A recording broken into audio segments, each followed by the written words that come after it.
औज़ुबिल्लाहिमिनश्शैतानिर्रजीम बिस्मिल्लाहिर्रहमानिर्रहीम अस्सलाम वालेकुम डियर स्टूडेंट्स। मुझे उम्मीद है आप सब खैरियत से होंगे। जैसे आप सब जानते हो, विंटर वैकेशंस है आज, स्कूल बंद है, लेकिन स्कूल की एडमिनिस्ट्रेशन ने एक बहुत अच्छा स्टेप ले लिया इन फेवर ऑफ स्टूडेंट्स कि स्टूडेंट्स डिफरेंट कोचिंग सेंटर्स में पढ़ते हैं, आधे घर में पढ़ते हैं, तो उनके लिए जो आपके कंसर्न टीचर्स हैं वो आपके साथ कांटेक्ट में रहे। आपका कन्फ्यूजन कहीं पे होता है, वो कन्फ्यूजन दूर किया जाएगा। और ये स्टेप यह है कि आपका ऑनलाइन क्लास दिया जाएगा। उस ऑनलाइन क्लास आप देखो वो, और आपका कन्फ्यूजन कहीं पे भी होगा, आप अपने कंसर्न टीचर से वो मसला हल कर सकते हो। रही बात हमारे इस सब्जेक्ट की, अकॉर्डिंग टू द एडमिनिस्ट्रेशन ने जो टाइम टेबल बना दिया, उस टाइम टेबल के एतबार से आज आपका हिस्ट्री एंड पॉलिटिकल का साइंस का क्लास है। I mean that whole social science का है, जिसमें से आपको डिफरेंट पोर्शन है, हर एक पोर्शन की क्लास आपको आ जाएगी। इसमें क्या डिस्कस करना है, आप स्टूडेंट्स जो है, आपको मालूम है जो हमारा ये पैटर्न है 10th का, ये थोड़ा सीबीएसई, थोड़ा क्या फुल सीबीएसई पैटर्न है, जिसमें से आपको एक एक पॉइंट्स आपको डिस्कस करने हैं, एक एक पॉइंट आपको देखना है।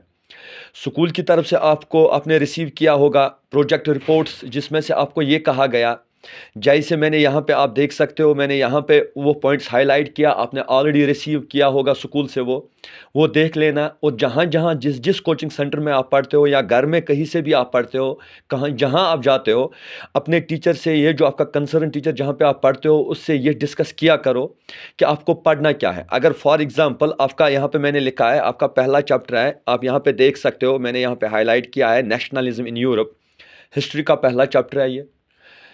इसमें से आपको लर्निंग ऑब्जेक्टिव्स, इस चैप्टर के रिलेटेड आपको पढ़ना क्या है, क्या क्या डिस्कस करना है आपको। नेशनलिज्म इन यूरोप, यूरोप जो एक कॉन्टिनेंट है, बात समझना बेटा। अपने टीचर के साथ क्या डिस्कस करना है आपको, टीचर से क्या पूछना है आपको, क्या क्या आपको क्लियर होना चाहिए इस चैप्टर में। जैसे आपका नेशनलिज्म इन यूरोप है, यूरोप एक कॉन्टिनेंट है, इस कॉन्टिनेंट के बारे में इस चैप्टर में कुछ कंट्रीज हाईलाइट की गई है। उन कंट्रीज के बारे में आपको बताना है, पढ़ना है, अपने टीचर से पूछना है इसकी यूनिफिकेशन कैसे हुई। अगर फॉर एग्जांपल कोई कंट्री, आप फ्रांस देख लीजिए, यहाँ पे पहले यहाँ पे है फ्रेंच रिवॉल्यूशन, फ्रांस की जो कंट्री है वहाँ पे क्या हो रहा था, कौन सी डायनास्टी वहाँ पे रूल कर रही थी, कब से कब तक रूल कर रही थी, और वहाँ पे यूनिफिकेशन क्या कैसे हुआ, और इस सोसाइटी में क्या हो रहा था, ये आपको अपने टीचर से क्लियर करना है। एक एक करके मैं हाईलाइट करूँगा, आपको ज़्यादा जोर किस चीज़ पे देना है इस चैप्टर में। मैं फिर से आपको कहता हूँ, जिस जिस कोचिंग सेंटर में आप पढ़ते हो या कहीं पे आप घर में पढ़ते हो, कहीं और पढ़ते हो, अपने कंसर्न जो आपको पढ़ा रहा है इस विंटर में, उससे उससे डिस्कस किया करो कि जैसे मैंने फर्स्ट यहाँ पे लिखा है फ्रेंच रिवॉल्यूशन, सेकंड लिखा है मैंने यहाँ पे लिबरलिज्म, ये ऑलरेडी आपके पास है, एंड कंजर्वेटिज्म, यहाँ पे मैंने लिखा जर्मन यूनिफिकेशन, यहाँ पे मैंने लिखा इटली यूनिफिकेशन, मैंने लिखा स्ट्रेंज केस ऑफ ब्रिटेन। इनमें से कुछ कंट्रीज यहाँ पे इस चैप्टर के में जो हाईलाइट हुए हैं, उनमें से आप देख लीजिए, यहाँ पे मैं सर्कल करता हूँ, जर्मनी है फॉर एग्जांपल, एक कंट्री है इटली है, या एक कंट्री है ब्रिटेन। ये मेन कंट्रीज है। आपको इसमें ये बेटा डिस्कस करना है, अगर यहाँ पे फर्स्ट पॉइंट जर्मनी है, जर्मनी पे रूल कौन कर रहा था, जर्मनी में क्या क्या मसले थे, जर्मनी को यूनाइट कैसे किया गया, किसका रोल था जर्मनी को यूनाइट करने में, किस किस ग्रुप ने इसमें शमूलियत की, इसमें रिवोल्यूशंस कैसे हुए, कब रिवोल्यूशंस आए, रिवोल्यूशंस आते आते क्या आगे हुआ, वो बेटा एक एक करके आपको डिस्कस करना है। क्योंकि मैंने ऑलरेडी पहले बता दिया आपको, यहाँ पे आपको हर एक चीज क्लियर करनी है। आप नेशनलिज्म पॉइंट है, ऊपर से नेशनलिज्म पॉइंट है, होता क्या है नेशनलिज्म, कंसेप्ट क्लियर करना है, नेशनलिज्म का मतलब क्या है। फ्रेंच रिवॉल्यूशन है, अपने टीचर से कहो फ्रांस में रूलर कौन था, फ्रांस में उसका रूलिंग जो अंदाज था किस तरीके का था, किस फॉर्म से चल रहा था, ये बेटा आपको सब सब चीज़ क्लियर करने हैं। जब आप ये सब चीज़ क्लियर करोगे, आपको इजी होगा। जब आपका टेक्सचुअल क्वेश्चन होता है पीछे से, आप यहाँ पे देख सकते हो फ्रेंच रिवॉल्यूशन यहाँ पे लिखा, ये आपने ऑलरेडी प्रोजेक्ट वर्क जो आपने रिसीव किया है स्कूल से, वहाँ पे मैंने लिखा, इसलिए यहाँ पे मैंने आपको दोहराने की कोशिश की। आप वो देख लीजिए और ये चेक कीजिए कि फ्रेंच रिवॉल्यूशन आप पढ़ोगे, आप अगर क्लियर करोगे फ्रेंच रिवॉल्यूशन हुआ कब, फ्रांस में रिवॉल्यूशन हुआ कब, हुआ क्यों, कॉज क्या था, ऐसा मसला क्या था और उसका रिजल्ट क्या आया और पूरे यूरोप पे क्या इफेक्ट पड़ा उसका। अगर आप ये क्लियर करोगे अपने टीचर के साथ, डिस्कस डिबेट में क्लियर करोगे, तो आगे जो आपका टेक्सचुअल क्वेश्चन है आपको क्लियर हो जाएगा, आप खुद वो लिख सकते हो, खुद आंसर बता सकते हो। इसी तरीके से लिबरलिज्म थॉट है, ये क्या है, इसका ओरिजिन कहां से होता है, लिबरलिज्म का मतलब क्या है, लिबर्टी का मतलब क्या है, ये आपको डिस्कस करना है। कंजर्वेटिज्म पॉइंट है, ये कंजर्वेटिज्म फिलॉसफी है, ये किस पे बेस है, इसका मकसद क्या है, ये कौन सा ग्रुप था जो ज्यादा जोर लगा रहा था कंजर्वेटिज्म का, ट्रेडिशनल स्ट्रक्चर का क्या होता था, वो उस वक्त क्या होता था। जर्मन यूनिफिकेशन, जर्मन यूनिफिकेशन में मैं आपको बताऊंगा, अपने टीचर से कह देना जो आपका कंसर्न टीचर है, इसमें से सबसे ज्यादा रोल यूनिफिकेशन करने में ओटोवन बिस्मार्क का था। यहां पे मैं लिख सकता हूं ओटोवन बिस्मार्क, याद रखना। इसके बारे में आपको जाना, आप ऐसे याद करोगे, टीचर बताएगा, या ऐसे याद रखोगे बस ये 1871 में यूनिफिकेशन हुआ, नहीं, ये अगर यूनिफाई हुआ, इसमें यूनिफिकेशन वजूद में आई, इसमें रोल है ओटोवन बिस्मार्क का। ओटोवन बिस्मार्क आपको हाईलाइट करना है, मसला क्या है, यहां पे रूलर था लुई 16, लुई 16 आपको बेटा हाईलाइट करना है, ये क्या था, इसने किया क्या, ऐसा क्या था, लोग इसके खिलाफ हुए। इसी तरीके से इटली यूनिफिकेशन, जिसपे बॉर्बियन डायनास्टी एक डायनास्टी थी, कंजर्वेटिज्म में बॉर्बियन डायनास्टी या हब्सबर्ग, इसके बारे में आपको डिस्कस करना है। ये बॉर्बियन डायनास्टी कहां से इसका ओरिजिनेट हुआ था, ये कहां से कहां तक रूल कर रहा था, ये क्लियर कर। ब्रिटेन, जैसे आज आप देख लीजिए, ब्रिटेन में आज देख लीजिए कॉन्स्टिट्यूशनल मोनार्की चल रही थी, प्रिंस है वहां पे, प्रिंसेस है, जैसे एलिजाबेथ है आज, ये आपको डिस्कस करने हैं, ये कैसे कन्वर्ट हुआ, क्यों कन्वर्ट हुआ, मसला क्या है। तो ये आपको एक एक स्टेप करके क्लियर करना है। अगर बीच बीच में हमारा ऑनलाइन क्लास आपके साथ कनेक्ट रहेगा, मैं डिस्कस करूंगा आपके साथ, डिफरेंट पॉइंट्स आपके साथ डिस्कस करूंगा related to your topics, related to your topics. आपके पास जो भी कंफ्यूजन्स होंगे आप डिस्कस करो अपने टीचर के साथ, जो भी कंसर्न टीचर वहां पे आपके ट्यूशन में होगा।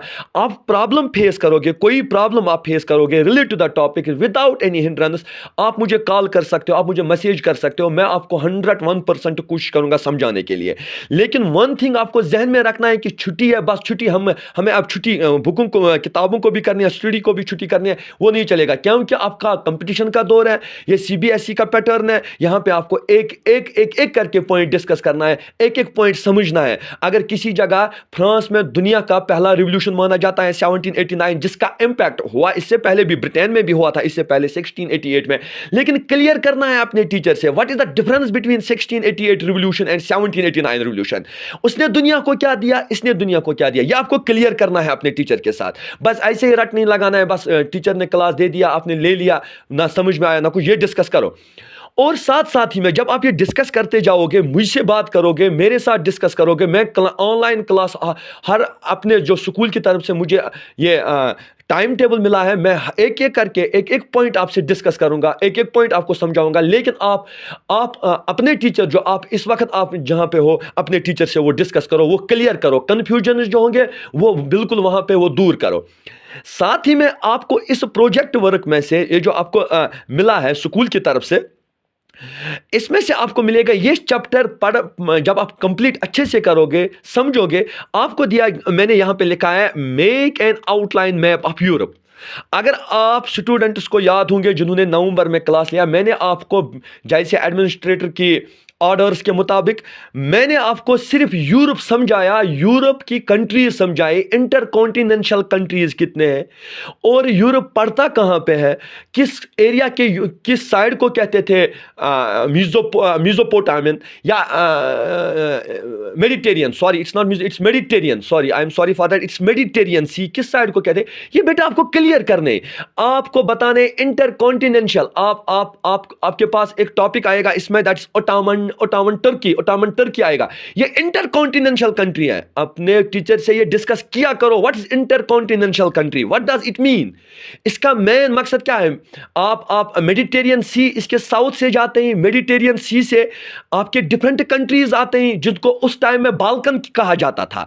ये बाल्कन आज आपको मैप में क्या आप बाल्कन ही देखोगे मैप में या कुछ और देखोगे, ये क्लियर करो अपने टीचर्स के साथ। जब आपको ये स्टेप्स क्लियर हो जाएंगे, ये चीज क्लियर क्लियर हो जाएंगे, आप खुद ब खुद लोकेट कर सकते हो। जैसे मैंने आपको याद होगा, मैंने नवंबर में आपको बाय द एडमिनिस्ट्रेटर ऑर्डर मैंने आपको मैप बता दिया, आपने देख लिया। मैंने 44 कंट्रीज आपको डिस्कस किए, बाद में विंटर वेकेशन हुई और मैंने हर एक की लोकेशन बता दी। यहां पे आप ये लोकेट करोगे, एक प्लान मैप लाओगे आप, और आप देख लीजिए कि आपको ऐसा मालूम होना चाहिए वायर, ये जो ग्रीस है जिसको ग्रीक वॉर आप कहते हैं, जो इंडिपेंडेंस 1820, ग्रीस कहां पे पड़ता है, ये आपको बिल्कुल along with their capital cities. आप पोलैंड देख लीजिए, आप फ्रांस देख लीजिए, इसकी कैपिटल सिटी पेरिस, या आप एक मैप पे बिल्कुल लोकेट करके दोगे मुझे। मैं साथ साथ में बताऊंगा आज कितनी कंट्रीज आप लोगों को, लेकिन अकॉर्डिंगली वो शीट आप मेरे व्हाट्सएप पे, बिल्कुल मेरे व्हाट्सएप पे सेंड करोगे, क्योंकि जिसका भी शीट नहीं आएगा